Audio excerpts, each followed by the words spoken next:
Ukraine में जब रूसी फौज कमजोर पड़ रही थी तो उस वक्त ईरान ने पर्दे के पीछे से रूस को अपने हजारों घातक कामिकेज ड्रोन दिए थे, जिनकी बदौलत रूसी फौज यूक्रेन में दोबारा वापसी कर पाई थी।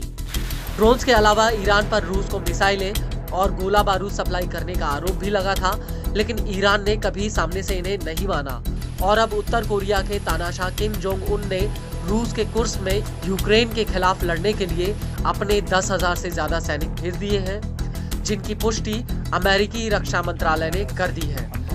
लेकिन इस सब के बीच एक बहुत बड़ा खुलासा हुआ है जो अमेरिका और इजराइल के लिए बहुत बड़ी आफत बन सकता है। वो ये है कि यूक्रेन की न्यूज एजेंसी की पोस्ट ने अपनी रिपोर्ट में कहा है कि रूस ने अपने सहयोगियों को Sukhoi Su-35S fighter jet supply किए हैं और ये जेट्स अब तेहरान तक पहुंच चुके हैं और उसने ये हथियार ईरान से मिले ड्रोन और गोला बारूद के बदले में पेमेंट के रूप में दिए हैं। पिछले साल अप्रैल 2023 में रूस ने ईरान को 2 दर्जन यानी 24 सुखोई Su-35 लड़ाकू जेट्स देने का कॉन्ट्रैक्ट किया था। हालांकि इससे पहले ये जेट्स मिस्र खरीद रहा था क्योंकि मिस्र ने रूस के साथ $2 अरब की डील की थी, लेकिन बाद में मिस्र ने अमेरिका के डर से ये डील तोड़ दी थी। लेकिन मौके का फायदा उठाकर ईरान ने ये जेट्स रूस से खरीद लिए। लेकिन अब आसमान में अपनी ताकत बढ़ाने के लिए ईरान ने रूस के साथ नया करार किया है। दरअसल रूस ने ईरान को सुखोई 35 की मैन्युफैक्चरिंग तेहरान में करने का लाइसेंस दे दिया है।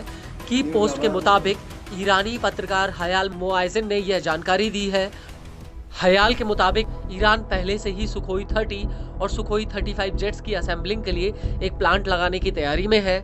हालांकि शुरुआती तौर पर ईरान को पहले से ही मैन्युफैक्चरिंग सब सिस्टम्स, उपकरण और अन्य उपकरण लोकल असेंबलिंग के लिए मिलेंगे। वहीं दूसरी तरफ इजराइल के मेजुजा टेलीग्राम के मुताबिक रूस ने ईरान को 72 सुखोई 35 जेट्स की मैन्युफैक्चरिंग का लाइसेंस दिया है। हालांकि इस लाइसेंस के तहत कितने सुखोई 30 जेट्स मैन्युफैक्चर किए जाएंगे, इस बात की अभी तक जानकारी सामने नहीं आई है। रिपोर्ट के मुताबिक ये पूरी डील 22 से 24 अक्टूबर 2024 को रूस के कजान में ब्रिक्स सम्मेलन के दौरान हुई थी।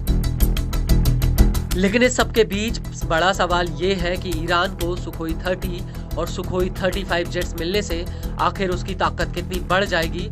तो आपको बता दें कि ये दोनों ही जेट्स बेहद ही ताकतवर हैं और इनके लोकल प्रोडक्शन से ईरान को हथियारों के लिए बाहरी कंपनियों पर निर्भर नहीं होना पड़ेगा। लेकिन इससे भी अहम बात यह है कि सुखोई 30 और सुखोई 35 जेट्स सबसे ज्यादा एडवांस और बहुउद्देशीय जेट्स हैं। इन दोनों को ही रूस के सुखोई 27 से बनाया गया है।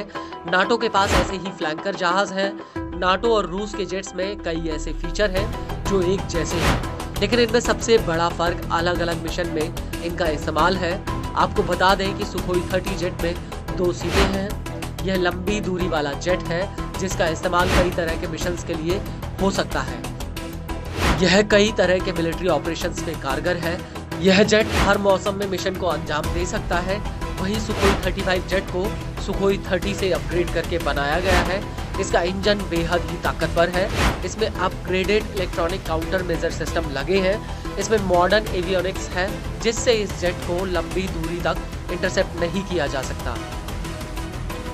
यह एक बार में कई टारगेट्स पर निगरानी भी रख सकता है।